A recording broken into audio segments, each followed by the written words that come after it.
I did not always start out as a pro-life advocate. It's not that I agreed with killing babies. It's that from my viewpoint at this point in time, I did not think that the government should really get involved in telling women what they should do.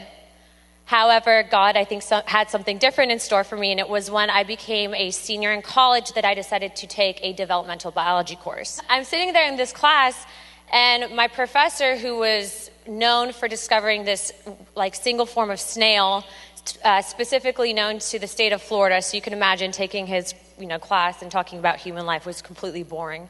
I'm sitting there, and he's saying, okay, we went out and got 60 chickens, and we're going to observe the developmental process of these chickens.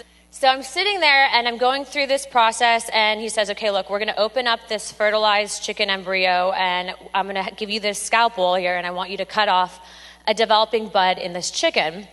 And I'm thinking, oh my God, why would I do that?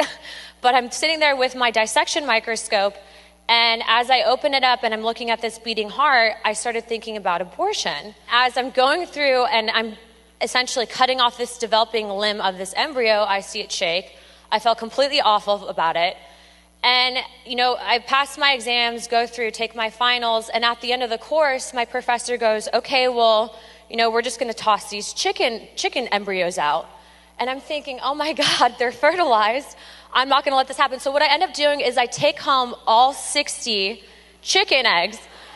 My husband at the time, mind you, was in Mosul, right? And so he's calling me, he's like, what are you doing? And I'm like, oh, nothing. We lived at a townhome. I'm talking like a 2-bedroom, 2.5 bathroom townhome, no backyard, Florida.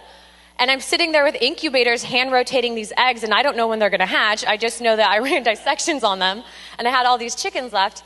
Well, what ended up happening is I ended up with 60 chickens. And so I got on my Snapchat on my Instagram, and I put a cute Snapchat filter, and I gave them all away to local farmers, but I realized something. I felt awful about these chicken eggs. Imagine a human being.